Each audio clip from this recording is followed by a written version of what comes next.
প্রবক্তা জেরেমিয়ার গ্রন্থ থেকে পাঠ 22 অধ্যায় ও 23 অধ্যায় 1 থেকে 8 পদ।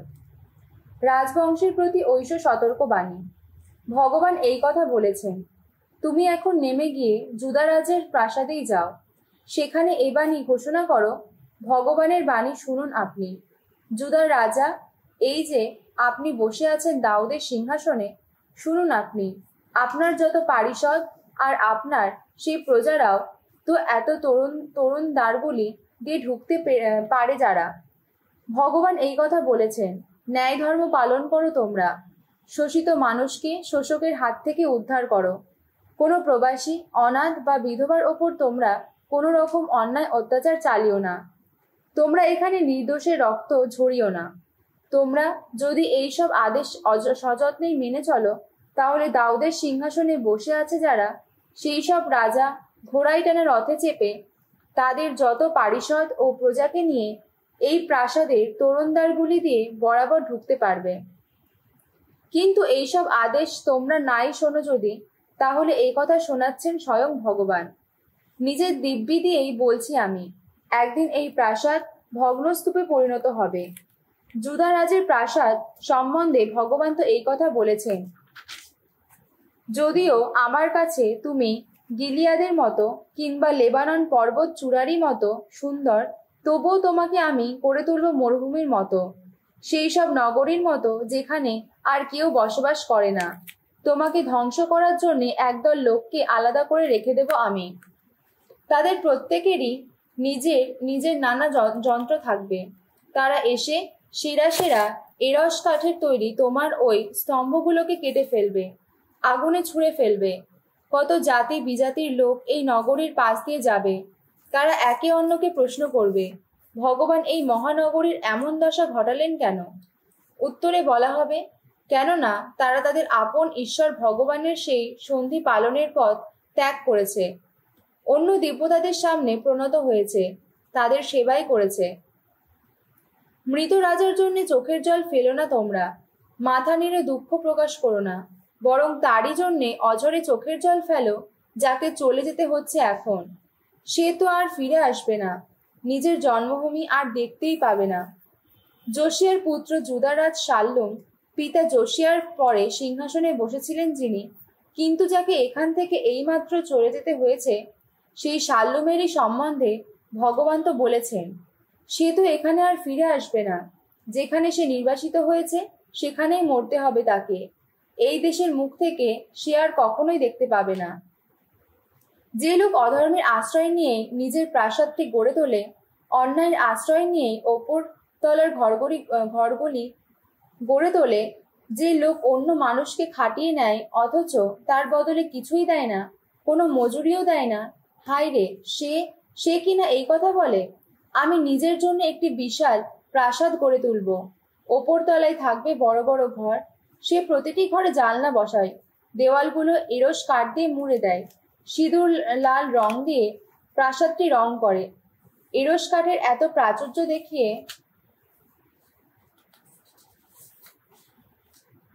তুমি কি সত্যিকারের রাজা হচ্ছ নাকি? তোমার পিতা কি খাদ্য বা পানীয় সবকিছুই পায়নি?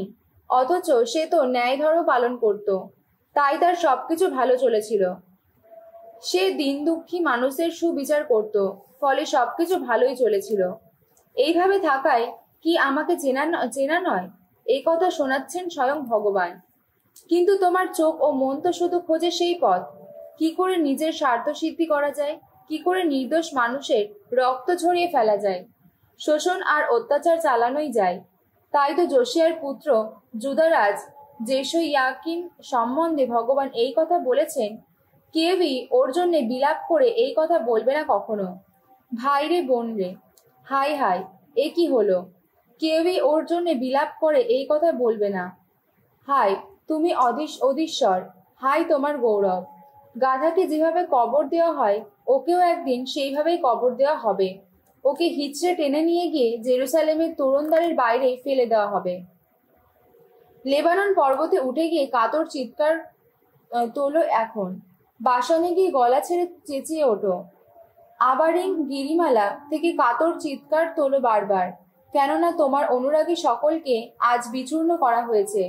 তোমার সুখ ও সমৃদ্ধির সময় আমি তো তোমাকে সতর্ক করে দিয়েছিলাম, আর তুমি কি না বলেছিলে তখন তুমি কোনো কথাই শুনবে না। যৌবন কাল থেকে তুমি তো চলেছ ওইভাবে। না, আমার কোনো কথাই তুমি শুনতে চাওনি। ওই যে তোমার গণপালক যারা, এবার বাতাসেই চালিত হবে ওরা। তোমার এত অনুরাগী যারা, তারা নির্বাসনে যাবে। তখন তোমার যত নষ্টামির জন্যে লজ্জায় পড়বে তুমি, কত হেই হয়ে যাবে। যত এরস গাছের মাঝখানে যে তুমি বাসাটি বেঁধেছ, ওগো, তোমার সেই ব্যথা উঠবে যখন, আসন্ন প্রসবার মতোই যখন যন্ত্রণায় কষ্ট পাবে তুমি, তখন কতই না কাতরাবে তুমি। নিজের অস্তিত্বেরই দিব্যি দিয়ে বলছি আমি, এ কথা শোনাচ্ছেন স্বয়ং ভগবান। তুমি ইয়াকিমের পুত্র জুদারাজ কোনিয়া যদি আমার ডান হাতে মোহরের আংটিই হতো, তাহলে তোমাকে আমি আঙুল থেকে টেনে খুলেই ফেলতাম। যারা তোমার প্রাণ নেবার চেষ্টায় আছে, যাদের এত ভয় করছো তুমি, আমি তোমাকে তুলে দেব তাদেরই হাতে। হ্যাঁ, বাবিলনের রাজা নেবুকাদ নেজারেরই হাতে, ওই কালদীয়দেরই হাতে। তোমাকে এবং তোমার জন্মদাত্রী মাকে আমি অন্য এক দেশের মাটিতে ছুঁড়ে ফেলে দেব, যা তোমাদের জন্মভূমি নয়। সেখানেই মরবে তোমরা। এই দেশে ফিরে আসবার জন্যে তোমাদের প্রাণটা ব্যাকুল হলেই এখানে তোমরা ফিরে আসতে পারবে না কখনো। সে কি ওই কন্যা লোকটি কি তুচ্ছ একটা ভাঙা হাড়ি নাকি? সে কি তেমনই একটা পাত্র যা কেউ আর রাখতে চায় না? নইলে কেনই বা তাকে আর তার যত সন্তানকে তাদের অজানা এক দেশের মাটিতে ছুঁড়ে ফেলেই দেওয়া হবে, সেখানেই ফেলে রাখা হবে? ওগো দেশভূমি, ওগো দেশভূমি, ওগো দেশভূমি, ভগবানের কথায় একবার কান দাও তুমি। ভগবান এই কথা বলেছেন, তোমরা লিখে রাখো। ওই লোকটা তো নির্বংশ এখন। ও তো তেমনই একজন যার জীবনে সাফল্য আসবে না কখনো। ওর নিজের কোনো বংশধরও সাফল্য পাবে না। তাদের কেউই দাউদের সিংহাসনে বসতে পাবে না। কেউই জুদা দেশে আর রাজত্ব করতে পারবে না। হায় রে, সেই মেষপালকরা, যারা আমার চারণভূমির মেষগুলিকে বিনষ্ট হতে দেয়, বিক্ষিপ্ত হতে দেয়। এ কথা শোনাচ্ছেন স্বয়ং ভগবান।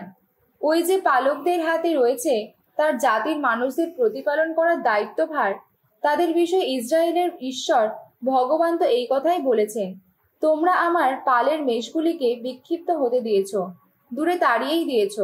তোমরা তাদের কোনো যত্ন নাওনি। তাই জেনে রাখো, আমি কিন্তু তোমাদের যত্ন নেব, তোমাদের ওইসব অপকর্মের জন্য শাস্তি দেব। এই কথা শোনাচ্ছেন স্বয়ং ভগবান। আমার পালের যে মেষগুলি অবশিষ্ট রয়েছে, এখন আমি নিজেই তাদের আবার জড়ো করে সেই সমস্ত দেশ থেকে নিয়ে আসব যেখানে তাদের তাড়িয়ে দিয়েছিলাম আমি। তাদের আবার ফিরিয়ে আনবো তাদের আপন তৃণভূমিতে।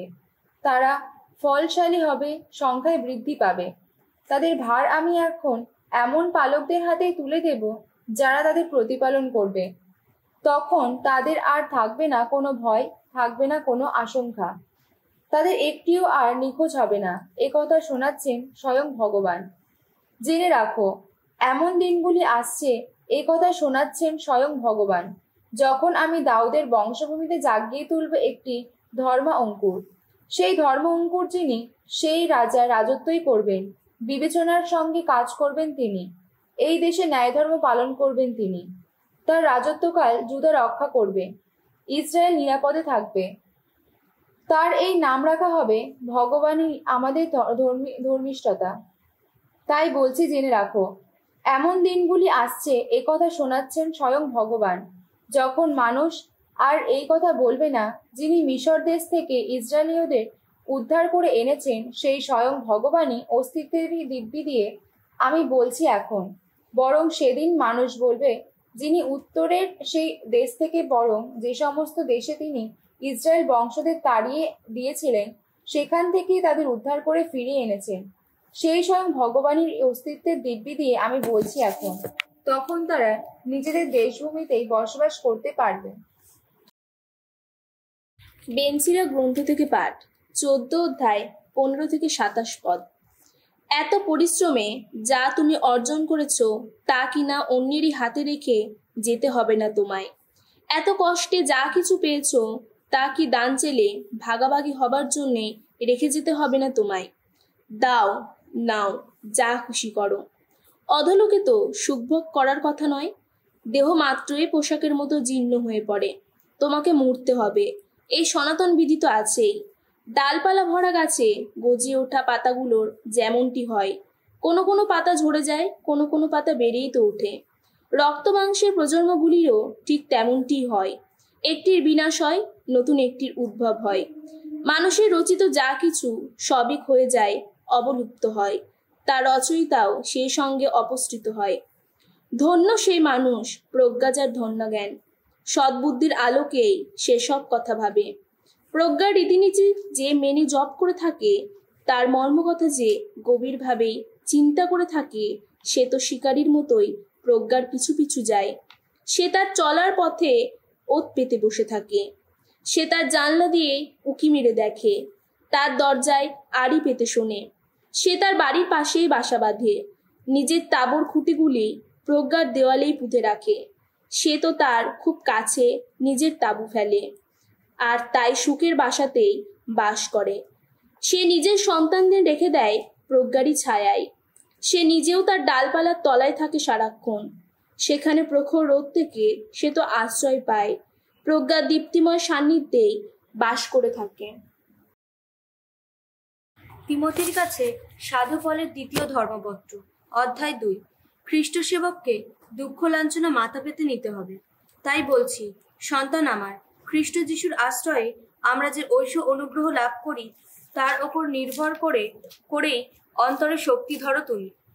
বহু সাক্ষীর সামনে আমার মুখ থেকে যা কিছু শুনেছ, তুমি নিজে এখন তা প্রচার করার ভার এমন সব বিশ্বাসী মানুষের হাতেই তুলে দাও, যারা অন্যদেরও ধর্মশিক্ষা দিতে পারবে। খ্রিস্ট যিশুর যোগ্য সৈনিক হয়ে আমাদের সঙ্গে তুমিও দুঃখ লাঞ্ছনা মেনে নাও। সৈনিকের কাজ করতে করতে কেউই অসামরিক কোনো ব্যাপারে নিজেকে জড়িয়ে ফেলে না, তার কারণ যিনি তাকে সৈন্যদলে নিযুক্ত করেছেন সে তাকে সন্তুষ্ট করতে চায়। তেমনি কেউ যদি কোনো ক্রীড়া প্রতিযোগিতায় যোগ দেয়, সে তো কখনো বিজয় মুকুট পেতে পারে না যদি না সে সমস্ত নিয়ম কানুন মেনেই প্রতিযোগিতা করে। চাষি কঠিন পরিশ্রম স্বীকার করে যখন, তারই তো সবার আগে ফসলের অংশ পাবার কথা। আমার এই কথার অর্থ তুমি চিন্তা করে দেখো। এ সব কিছু বোঝার মতো বুদ্ধি প্রভু তোমাকে নিশ্চয়ই দেবেন। যীশু খ্রিস্টের কথা তুমি নিত্যই মনে রেখো, মৃতদের মধ্যে থেকে পুনরুত্থিত তিনি, দাউদের বংশধর তিনি। এই মঙ্গলবার্তাই প্রচার করি আমি, আর সেই জন্যই তো এখন এত দুঃখ লাঞ্ছনা ভোগ করছি, এমনকি শৃঙ্খলিত হয়ে রয়েছে অপরাধীর মতো। পরমেশ্বরের বাণী কিন্তু শৃঙ্খলিত হয় না, আর তাই তো ঈশ্বর যাদের মনোনীত করেছেন, আমি এখন তাদের মঙ্গলের জন্যে সবই সহ্য করে যাচ্ছি, যাতে তারাও খ্রিস্ট যিশুর আশ্রয়ে লাভ করতে পারে পরিত্রাণ, আর সেই সঙ্গে শাশ্বত মহিমাও। এই কথা নিঃসন্দেহে সত্য যে তার সঙ্গে যদি মৃত্যুবরণ করে থাকি, তবে জীবিতও থাকবো তারই সঙ্গে। এখন যদি কষ্ট সহ্য করি, তবে একদিন তারই সঙ্গে রাজত্বও করব। যদি তাকে অবিশ্বাস করি, তবে তিনিও আমাদের অস্বীকার করবেন। অবশ্য আমরা অবিশ্বস্ত হলেও তিনি কিন্তু বিশ্বস্তই থাকেন, কেননা তিনি তো নিজেকে অস্বীকার করতে পারেন না। এসব কথা সকলকে মনে করিয়ে দাও। পরমেশ্বরকে সাক্ষী রেখে তাদের নির্দেশ দাও যে তারা যেন নিছক কিছু কথা নিয়ে আর তর্ক বিতর্ক না করে, কেননা এতে কারো তো কোনো লাভ হয় না, বরং শ্রোতাদের সর্বনাশী ডেকে আনা হয়। আপ্রাণ চেষ্টা করো তুমি যেন ভগবানের দৃষ্টিতে হয়ে উঠতে পারো তেমনই মানুষ। জীবন পরীক্ষায় যে যোগ্যতার পরিচয় দিয়েছ, যেন হতে পারো তেমনই কর্মী, যাকে কোনো কিছুতেই লজ্জায় পড়তে হয় না। যেন হতে পারো তেমনই একজন যে সঠিকভাবেই সত্যের বাণী প্রচার করে থাকে। তুমি কখনো নিতান্তই লৌকিক শূন্যগর্ভ যত আলোচনার মধ্যে যেও না। যেমন অমন আলোচনা করতে করতে মানুষ তো দিন দিন ভক্তির পথ থেকে সরে যেতেই থাকে। শুধু তাই নয়, অমন মানুষ যারা তারা যা বলে বেড়ায়, তার বীজ যেন দুষ্ট ক্ষতের মতোই ছড়িয়ে পড়তে থাকে। হিমেনায়স ও ফিলেতস হচ্ছে ওই জাতের মানুষ। ওরা তো সত্যের পথ থেকে সরেই গেছে। ওরা বলে বেড়াচ্ছে মৃতদের পুনরুত্থান নাকি এরই মধ্যে ঘটে গেছে। এর ফলে কিছু মানুষের ধর্মবিশ্বাস কিন্তু বিপর্যস্ত হয়ে পড়েছে। তবে পরমেশ্বর তার গৃহের যে ভিত্তিটি নিজেই শক্ত করে বসিয়েছেন তা কিন্তু তেমনই অনড় হয়ে আছে। সেই ভিত্তির ওপর খোদাই করে লেখা আছে, প্রভু জানেন কারা তার আপনজন। আর এও লেখা আছে, যে কেউ প্রভুর নাম স্মরণ করে সে যেন অন্যায় থেকে দূরেই থাকে। বড়লোকের বাড়িতে শুধু যে সোনার বাসন এবং রূপোর বাসন থাকে তা নয়, কাঠের এবং পোড়ামাটির বাসনও থাকে। কিছু বাসন থাকে বিশেষ ব্যবহারের জন্য, আবার কিছু বাসন থাকে সাধারণ ব্যবহারের জন্য। তাই বলছি, কেউ যদি ওইসব অন্যায় অধর্ম থেকে নিজেকে মুক্ত করে নিজেকে শুচিশুভ্র করে তোলো, তাহলে সে তো হয়ে উঠবে বিশেষ ব্যবহারের জন্যে উপযুক্ত বাসনেরই মতো। তেমন বাসনেরই মতো যা পূর্ণ পবিত্র, যা সেই পরম গৃহস্বামীর উপকারে লাগে, যা দিয়ে যে কোনো ভালো কাজই করা যায়। তাই তুমি যৌবনের যত কুপবিত্রির পথে মোটেই পা বাড়িও না। নির্মল অন্তরে যারা প্রভুকে ডেকে থাকে তাদের মতোই তোমার লক্ষ্য হোক ধর্মিষ্ঠতা, ভগবত বিশ্বাস, ভালোবাসা আর শান্তি।